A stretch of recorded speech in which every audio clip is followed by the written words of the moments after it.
Alright, welcome back to my Sorare journey. The last episode of this was a bit of a mess. I was halfway through filming it and someone in my family got COVID, had to leave the house, none of my recording stuff was there. So it's a bit of a mess. We'll just finish off from where we left off there. And I guess what's happened since then is we've been on an absolute hot run in the under-23s division. We finished 11th for a star limited card, our best rewarded, that is. Not in terms of value, but we've never had a star, so that's fantastic. And we finished 68th, I think, the weekend after. So hopefully this run continues and I'll run you through the rewards. What a finish. We finished 11th out of almost 9,000 people. I mean, just look at this team, right? Everyone basically showed up. Botman was the lowest with 54. Captain Julian Alvarez with a 91. It says we're 11th here. It said 13th on Sorare data, so we're somewhere between there, but it means we're getting our first star tier. If we go over to the prize pool here, we can see some of them in the U23s. They're obviously normally quite expensive. I was third at one point. Mbappe, Timber, Donnarumma, Wirtz, Koku, Muric, Jr. I mean, you can see them all here. They're all very good players. Let's hope for the best. Come on. Whew.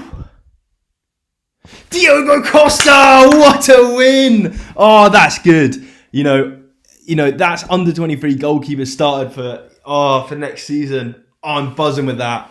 Oh, I'm lost for words. Generally, this is one of the best rewards I could have got, I think. So what a reward that was. Diogo Costa from Porto, so much higher reward than I thought I'd get in terms of value. And then looking at his utility, under 23s in a really high scoring team, and he's got utility next year. Absolutely buzzing with that. I mean, beyond, the only risk I see with him is basically whether he gets a move from Porto this summer. Not too clued up on about it, but for me, he's still a bit young. Why would you take him away now? But that's about that. And then the next one. Okay, so 68th in U23. A really solid performance from the team. Sebastian, the only one to let us down, stopping us getting that tier 0, but we're on for a tier 1. Let's see what we got. Okay, common. Oh, Donny Marlon. Okay, he's pretty strong. He's U23 for next year and would have a big place when Haaland goes. I'm pretty happy with that. I'm not sure on his price. And 0.01 ETH. Yeah. So yeah, Donyell Marlon. Overall, I was quite happy at the time. Looking back, when I see the value of players around me who finished in similar positions, I know the person that finished just one place above me got double the value in ETH and Sterling. Double the value basically. So that was a bit annoying, but. When I look at him, he is a good player with good potential. If Haaland is to go this summer at Dortmund, he could step into his shoes and put up much bigger scores. So he's a long-term hold if I decide to hold on to him. Overall, not going to complain about my reward luck recently because my super rare was fantastic, my star was fantastic, and my tier 1 was run of the mill. So yeah, let's move on. So I guess the next piece of news is just how the kind of club value's been doing. And since I posted my 1-year review and, flexed how much money I'd made and all the rest of it, it's not crashed, but it's substantially quite down in value. I think I've lost maybe over an ETH, but then I've also sold a couple of players as well. So it's difficult to say, but, the basic trend of cards right now is down. So let's talk about why that is and, what I expect to happen going forward. I made a nice little tweet the other day, which people seem to really resonate with, on how the kind of European cards and American cards and Asia cards are going to fare over these next coming months. So, January, February, we basically had a rise in cards. Why is this? People were excited for football to return, fixed supply. There's still plenty of games left in the season. Pretty standard, I'd say. And now these European cards, this long blue line here, they're starting to dip. Possibly more than dip. And, why is that? Okay, so there's less utility firstly, right? People are trying to sell out and go into American cards that obviously have upcoming utility for a whole season because, their season's just started in the MLS and, same for Asia really. And then alternatively, there is this stage where, people are questioning Sorare. I know I am myself, where it's like, am I as confident as I was, last summer or this time last year? Probably not. They've made some weird decisions and, general poor communications. I'm not saying it's over or anything like that to panic, but for someone like me that had 100% confidence, I put as much as I could afford to lose in this. And when you start losing confidence, you start taking little bits of ETH away or little bits of money away. And the same, if I was to gain in confidence, I'd put it back there. But yeah, I think other people are a bit like me where maybe they're not taking money away, but they're not putting new money onto the game. Just things like that to be aware of. So there is that kind of cyclical trend and the general confidence. We do have a big update coming this Tuesday, so we'll see what happens there. Let's hope it's positive. And then beyond that, just looking at the rest of the graphs, there's a big dip I kind of expect between now and April in American and Asia cards. And the simple reason for that is supply and demand. There's a brand new load of supply coming out, and right at the start, I think they like to auction quite a lot of cards in one go just to get the new supply out there. So that's obviously going to have effect on prices in general. And then once that's over, you go back to that typical supply versus demand. Hopefully more users get onboarded, so prices will continue to, tick upwards as, we have a fixed supply of cards really. And obviously that will mean divisions are harder to win, the scores are higher, but that, that's part of the game really. And I expect that to peak about June time, and then it start dipping as people, flip back into European cards. We've seen this all before. We haven't typically seen it with limited cards, but, this is the way we think it will go. It doesn't mean it's the way it will go. So many things can happen. If we get the Premier League, let's just, flip every graph on an upward trajectory, because that would be huge in terms of enjoyment, in terms of belief in the team, in terms of new users getting onboarded. It would tick off everything. So at the moment, we're kind of in a slump where, prices have dipped a little bit, but it's not the end of the world. I think they'll go back up soon enough. Next question is when you're going to buy cards. A lot of people are coming to me saying, when should I buy my European cards? And to be honest, they're at really fair prices now. If I look back at people in my gallery here, I see Tony Cruz has dipped so hard. He's not been putting awful performances in. He's not at his usual self, but this is basically his all-time graph. He's back to exactly where I got him, very first day of his limited release, and that was far below where he should have been.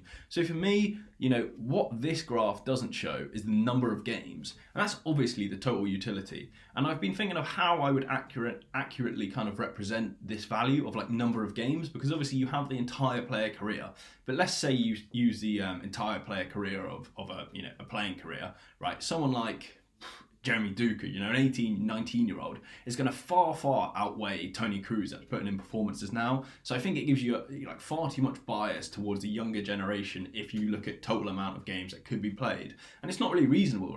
You don't know if Sorare is going to be around in 5 years, 10 years. You can reasonably know that it's going to be around for another year or so. So I like to use a kind of 1.5 years as my kind of general rule of thumb now.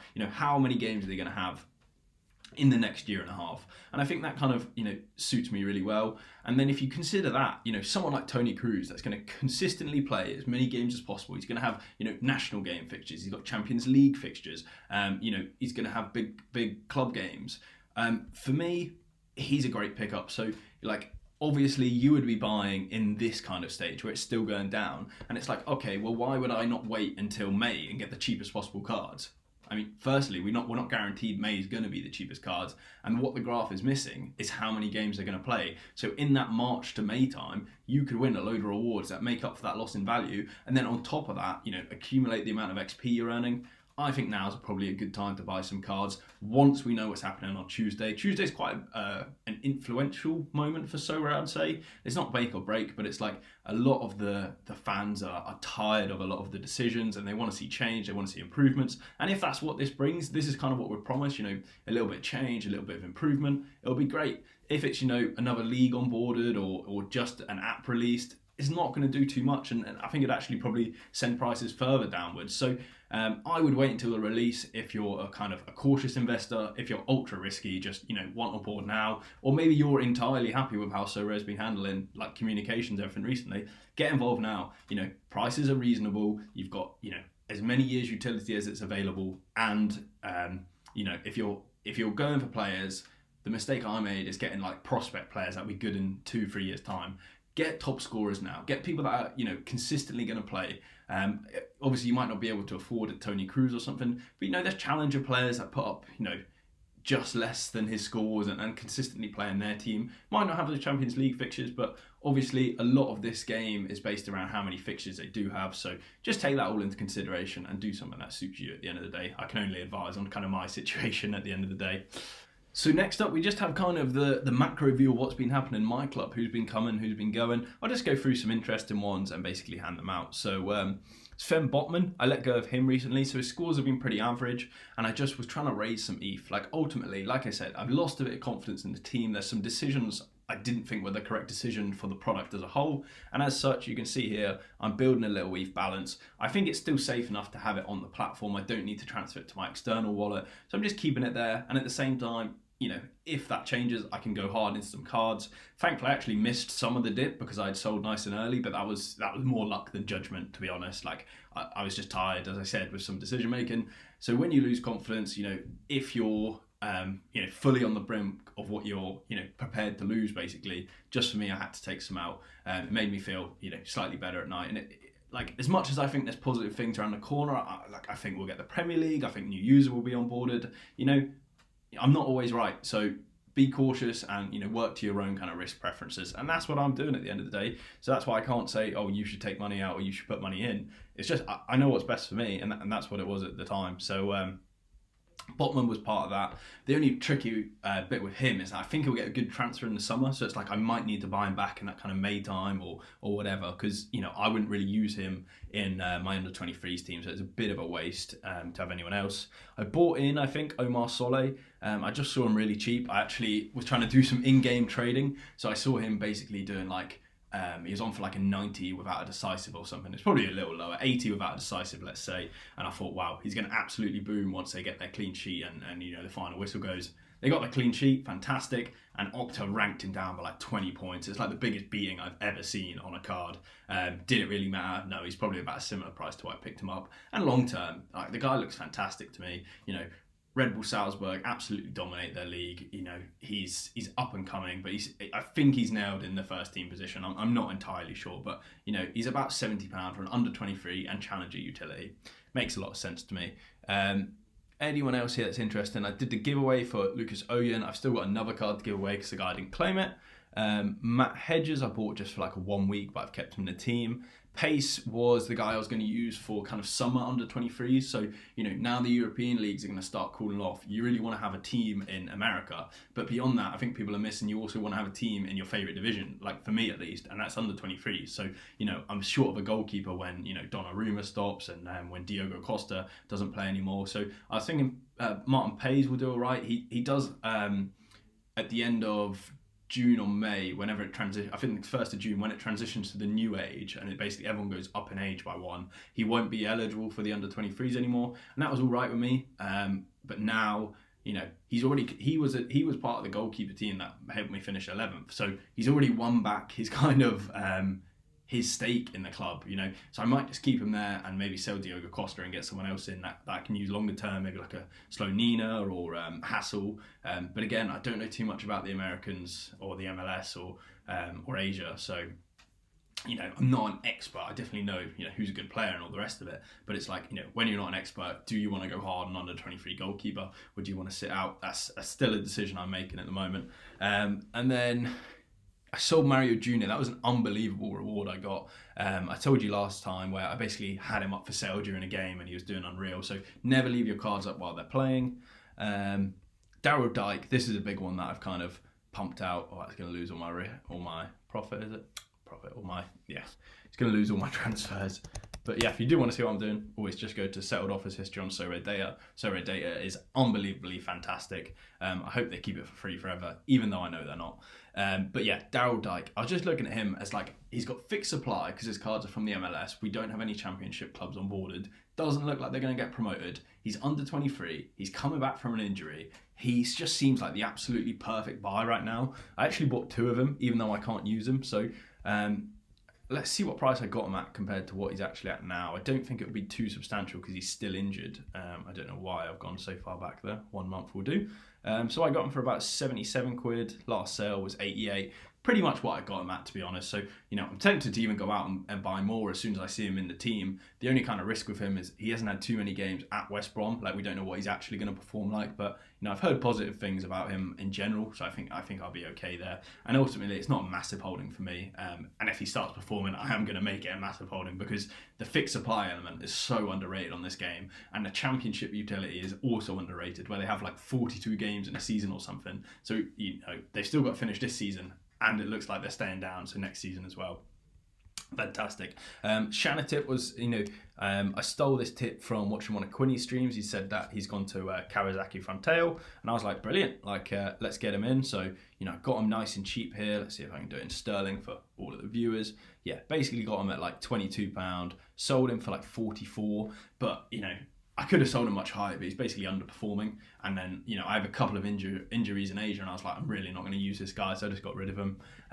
So yeah, that's it. Same with Yumbik Garan. He was one of those that was actually injured. And beyond that, I'm not really seeing any really interest in transfer. So yeah, at the moment, I'm kind of in this kind of no man's land where I'm really happy with a lot of my limited squads. I don't want to push up to rares. I've said like a lot of times before, I think rares like overly competitive for me, where on my gallery, I have just over 5 ETH on a gallery budget now. I'm competing with, the Blackpool whales that have like hundreds of thousands of ETH galleries. I'm competing with so many more people where I don't really have any competitive advantage. I think I'd really struggle. Like I've said before, I'm kind of hoping for a limited pro division to come out. I think that would be, perfect for my kind of budget, and, would take a lot of my, ultra powerful teams or, really high end teams out of the limited division and give some like lower kind of budget users a chance to get better prizes at the same time. That's kind of what I'm waiting for. At the same time, there was also that leak of Celtic cards possibly coming out. So would I want to go out and spend all my money when possibly my team's joining the platform? That's over like a month now. So, maybe that's not happening. You never really know with these things, but, I can only, hope and wait. And that's kind of why I'm sitting on an ETH as well. So, not sure what the team's doing, not sure if Celtic's joining the platform, and happy with my teams where I am. I'm consistently scoring points now. The one thing I think I have stepped up is players to buy that will win me rewards, win me prizes, try and top me in the divisions. I finished 11th, I finished 15th, got 2 really solid players recently against like 9,000 to 11,000 people. Like, I'm finally starting to, get those really solid scores. And I'll do a video on why I think I've improved recently, but overall, just happy with where the club is. Alright, so last episode I did 2 giveaways for £150 worth of Sorare cards. What happened is Lucas Oyen was claimed, someone watched it. As you know, I like to give back to people that watch and support the content, not just kind of comment for a giveaway and leave and never come back. So I have a card that I haven't given away that I've said I'd give away, so it needs to go to someone. And, there's so many of you that are always there commenting, doing so many nice things, supporting the channel, and I had to pick someone. So I always want to be that guy that, remembers, how he started and people that helped him get there. And I see all of your comments all the time. I know exactly who you are. But there's one guy I want to give this card to. And it's a very sentimental thing to me because, when I started this journey, I was just doing it to for myself, just, kind of bring joy to me. It was a bad time in my life, really. And, the people that comment nice and early and write positive things, they're the ones that really stir you on. It took me to my 6th episode of my Sorare journey, my heartbreaking happiness, and my time commented, just a nice comment asking me about how I'm doing. He'd obviously watched the video, and it gave me so much joy at the time. It said 342 views there, but I know in reality that's a lot lower. A lot of you have gone back and rewatched, so thanks for that. But when you're under like 100 views, under 50 views, any view is fantastic, and a comment just spurs you on so much to reach 1,000 subscribers like I have now. So people like that was absolutely fantastic. And what he's done is he's still here. On my very last Sorare journey, episode 32, my time is still there commenting away. So my time, if you are watching this video, I really hope you are, you will get the Nicholas Ravella as a thank you for always being there, supporting me. And, thanks so much. And to everyone else that's always there in the comments, I see you, I know your names, right? You're always there. Don't think this isn't going to you in the future. This is the kind of thing where I will give back to people that are nice and people that enjoy the content. So yeah, thanks a lot. So yeah, that's almost it for this episode. The only thing, I'm still very busy, but I'm not busy on Sorare. I'm always learning about as many crypto projects as I can. And basically that's led me to this adventure where I've actually joined a DAO. I've kind of founded a DAO, let's say. So it's called Emergent DAO. I'm going to link it down below. What it's for, right? A couple of people when I posted on Twitter got confused. It's not a DAO like Blackpool where, we're going to win loads of Sorare cards and all the rest of it. basically what it is a chance for different individuals to learn off each other and grow. So basically there's 6 games that they're focusing on at the moment. I'm obviously like the head of Sorare, or one of the content creators for Sorare that let people know about it. I go in there, help people learn about Sorare. So, why would you want to join it? Well, it's like, Sorare isn't the only game where you can earn money on, via NFTs, via cryptocurrency. There's so many out there, and it's kind of sharing that alpha, sharing that good investment knowledge. What is the best way to play these games? So for anyone like that, I think it's really interesting that has a, like an interest in gaming or an interest in making money, an interest in crypto. A combination of all of those three is basically what we're looking for. And it's not one of those. It's not one of those discords that's going to be open to everyone, and we're going to grow from just the Discord. But basically, it's going to be people that are interested, people that can bring something to the team or bring something to the table. And at the moment, it's probably quite easy to get in. We only started last week. There's only a few people in there starting conversations. But if you want to get involved, you just go to the Discord. The link will be in the description. You sign up. You say a little bit about yourself. Hopefully, they let you in. Like I said, nice and early. We'll probably let in, most of the people that apply. And then as we start to grow, and we've got that kind of really good momentum of what to do on what game and learning off each other, it's going to be a really hard kind of club or place to get into. So if that does interest you, gaming, play to earn games, all the rest of it, get the link in the description below. Don't really earn anything from it or anything like that. It's just something that I thought would be a good project to work on the side, as well as this Sorare content. So if that interests you, get involved. If you've enjoyed this kind of, my Sorare journey, as always, please subscribe, please like, drop a comment if you enjoyed it. And yeah, all the best to you. Peace.